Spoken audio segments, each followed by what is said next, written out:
Hello दोस्तों, आज हम लोग बात करने वाले हैं शाहिद कपूर की फिल्म देवा की। ये कहानी है एक ऐसे पुलिस ऑफिसर की जो सिस्टम से नहीं बल्कि अपने उसूलों से चलता है। इसका नाम है देवा, एक ईमानदार, गुस्सैल और बेमिसाल अफसर जो क्राइम को जड़ से मिटा देना चाहता है। यानी एक ऐसा पुलिस वाला जो सिस्टम के खिलाफ खड़ा है। ना तो कोई डर है, ना तो कोई समझौता करने के लिए तैयार है, और दुश्मन तो इतने सारे हैं कि आप लोग सोच भी नहीं सकते। पूरे शहर का सबसे ज़्यादा खतरनाक डॉन यही है। तो दोस्तों तैयार हो जाइए, क्योंकि आज हम आपको सुनाने जा रहे हैं फिल्म देवा की कहानी, जिसने सिस्टम की पूरी नींव को हिला करके रख दिया था। वैसे दोस्तों अगर देखा जाए तो आजकल बॉलीवुड की ज़्यादातर फिल्में साउथ की ही फिल्मों का रीमेक होती है, और क्योंकि हमारी इंडस्ट्री के जाने माने काफ़ी सारे सुपरस्टार्स भी साउथ की स्क्रिप्ट पर बहुत ही ज़्यादा भरोसा रखते हैं। और यही वजह है कि Rowdy Rathore, Wanted, Bachchan Pandey, Selfie और शहजादा जैसी काफ़ी सारी फिल्में लगातार साउथ फिल्मों की ही रीमेक बनती जा रही हैं। जो साउथ की फिल्मों की रीमेक होती हैं वो देखने में तो ऐसा लगता है कि हमने इसे पहले भी देखा है, लेकिन फिर भी देखने में भी बहुत ही ज़्यादा अच्छा लगता है। वैसे दोस्तों आप लोगों को ये पता चल ही गया होगा कि शाहिद कपूर की ये जो फिल्म है यानी कि देवा 2023 में रिलीज हुई फिल्म पुलिस मुंबई का रीमेक है। शाहिद कपूर इसे पहले भी कबीर सिंह, जर्सी जैसी फिल्मों में नज़र आ चुके हैं जो साउथ की ही फिल्मों की रीमेक हुई हैं। शाहिद कपूर की इस फिल्म की जो स्टोरी है उसे बॉबी संजय ने लिखा है, और इस बार भी कहानी के क्रेडिट में उनका नाम ज़रूर है। राइटर में इस बार उनके साथ अब्बास दलाल, हुसैन दलाल और अरशद हुसैन जैसे काफ़ी सारे ऐसे राइटर हैं जिन्होंने मिल करके शाहिद कपूर की फिल्म देवा को लिखा हुआ है।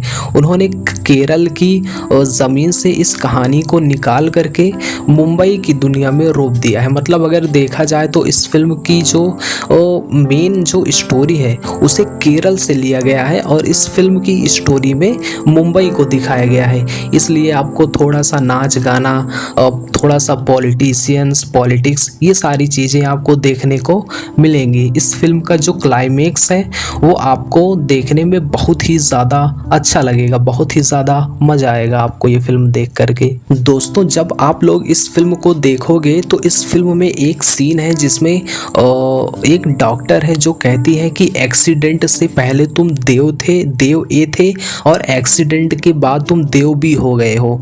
याददाश्त खोने के बाद देवा की दुविधा बहुत ही ज़्यादा खराब हो जाती है। यानी कि इस फिल्म में जो देवा होता है यानी कि जो शाहिद कपूर होता है वो बेहोश हो गया होता है, और उसे बहुत सारी तकलीफ़ें होती हैं, और उसके बाद वो इन सब कठिनाइयों से जूझ करके, इन सब कठिनाइयों से पार पा करके वो एक पुलिस ऑफिसर वाला बन जाता है। तो दोस्तों अब हम लोग बात करने वाले हैं शाहिद कपूर की इस फिल्म यानी देवा की पूरी स्टोरी क्या है। तो चलिए शुरू करते हैं। एक पुलिस वाला यानी कि शाहिद कपूर, इस कहानी का जो फ्लैशबैक होता है वो यही होता है जहां वो एक बहुत ही बड़े केस को हल करके लौट रहा होता है, और तभी उसका एक्सीडेंट हो जाता है और उसकी जो याददाश्त होती है वो चली जाती है। देवा की याददाश्त जाने वाली जो जानकारी होती है वो सिर्फ डॉक्टर यानी कि सीनियर फरहान प्रवेश राणा को पता होता है, और दुर्घटना से पहले देवा ने फरहान को बताया था, और वही उसका केस जो है वो सॉल्व कर रहा होता है। दबंग पुलिस वाला देवा यानी कि जो शाहिद कपूर होता है वो गुंडों से, बदमाशों को बिना कोई प्रोटोकॉल फॉलो किए इतनी बेरहमी से मारता है कि उसके बारे में पत्रकार दिया यानी कि पूजा हेगड़े भी लिख देती है न्यूज़पेपर में कि वो पुलिस वाला है या फिर माफिया। उसके बाद देवा को पुलिस के एक यानी मुंबई के एक गैंगस्टर यानी कि मनीष वाधवा की तलाश होती है, मगर जितनी बार देवा उसे पकड़ने की कोशिश करता है उतनी बार वह गैंगस्टर पुलिस की पकड़ से बाहर भाग निकलने में कामयाब हो जाता है। पुलिस विभाग को शक होता है कि कोई अंदर का भेदिया है जो बदमाशों से मिला हुआ है, यानी कि पुलिस के अंदर कोई ना कोई एक ऐसा इंसान जरूर है जो उस गैंगस्टर की मदद कर रहा है भागने में, ताकि वो पकड़ा ना जा सके।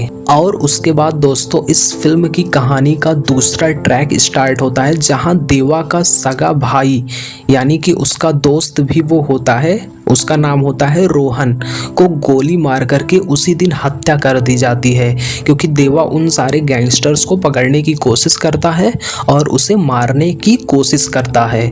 जिस दिन उसे वीरता पुरस्कार से सम्मानित किया जाना होता है उसी दिन उसके भाई की गोली मार करके हत्या कर दी जाती है।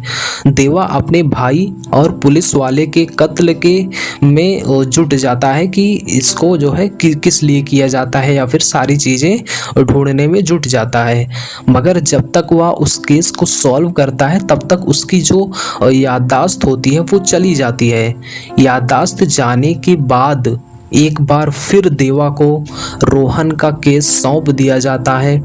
जैसे जैसे देवा दोबारा केस के तह में जाता है उसके बाद उसके जो हाथ जो सुराग लगते हैं और अंत में जब उसे अपराधी का पता चलता है तो उसके साथ साथ जो ऑडियंस होती है, यानी जब आप लोग इस फिल्म को देखोगे तो आप लोग पूरी तरह से शॉक्ड हो जाओगे कि जो देवा होता है यानी जो शाहिद कपूर होता है वो किस तरह से जो है किस तह से जा कर के काफ़ी सारे ऑडियंस को ऑडिशन मतलब जो सबूत होते हैं उसे कलेक्ट करके इस केस को सॉल्व करता है और जो गैंगस्टर्स होते हैं, जो बदमाश लोग होते हैं, उनको मारता है और इस केस को सॉल्व कर देता है। तो दोस्तों अगर मैं आप लोगों को एक सीधे शब्दों में कहूँ तो ये जो फिल्म है वो पुलिस और गैंगस्टर्स की कहानी पर पूरी तरह से बेस्ड है।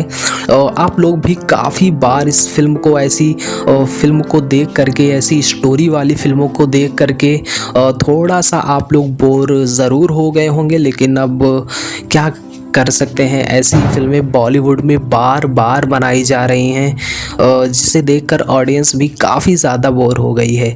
और इस फिल्म को रीमेक भी बनाया गया है जो साउथ की फिल्मों का रीमेक है। और आप लोगों को पता ही होगा कि जो बॉलीवुड है वो साउथ की फिल्मों की हमेशा से ही रीमेक बनाती आ रही है। और शाहिद कपूर की इस फिल्म देवा को भी 2013 में आई फिल्म मुंबई पुलिस की रीमेक बनाई गई है, जो कहानी में नयापन आपको नहीं दे पाएगी, क्योंकि ये एक रीमेक है। ऑडियंस इसे पहले भी देख चुकी होगी इस फिल्म को। वैसे दोस्तों अगर देखा जाए तो फिल्म में आपको हीरो के कई सारे कारनामे, आपको रीजनिंग नहीं मिलेगी। फिल्म खत्म होने के बाद आप सोच में पड़ जाएंगे कि आखिरकार हिंदी फिल्म का जो हीरो है वो कैसा होना चाहिए। वो भले ही एंटी हीरो हो मगर उसकी जो रीजनिंग हो वो सही होनी चाहिए। बहरहाल टेक्निकल टीम तारीफ की काफ़ी ज़्यादा हकदार है, क्योंकि इस फिल्म का जो एडिट किया गया है वो बहुत ही ज़्यादा लाजवाब है। और जो स्लो मोशंस हैं, जो फिल्म का एक्शन है, जो फिल्म की स्टोरी है, और जिस तरह से इस फिल्म में एक्टर्स को कास्ट किया गया है वो चीज़ें देख करके आपको बहुत ही ज़्यादा मज़ा आने वाला है। और अमित रॉय की जो सिनेमेटोग्राफी है वो बहुत ही ज़्यादा ज़बरदस्त है। उनके जो कलर पैलेट है, जो उनका सिलेक्शन है, जो कैमरा का जो एंगल है, जो एक्शन सीन्स हैं, वो आपको देखने में बहुत ही ज़्यादा मज़ा आने वाला है और हो सकता है ये फिल्म आपको पसंद भी आ जाए। इसके अलावा दोस्तों इस फिल्म में देवा का कैरेक्टर, उनका एरोगेंस, गुस्सा, स्टाइल, स्वैग, एक्शन बहुत ही ज़्यादा एंटरटेनिंग होने वाला है।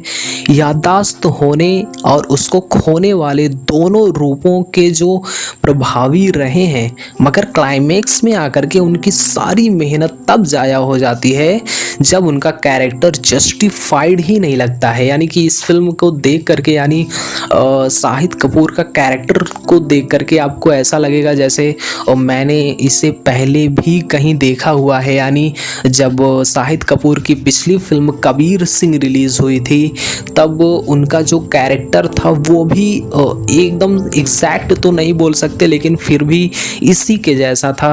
इसमें भी उनका जो कैरेक्टर था, यानी कबीर सिंह में जो शाहिद कपूर का कैरेक्टर था, वो बहुत ही ज़्यादा एरोगेंस और गुस्सा, स्टाइल, ये सारी चीज़ें आपको देखने को मिली थी।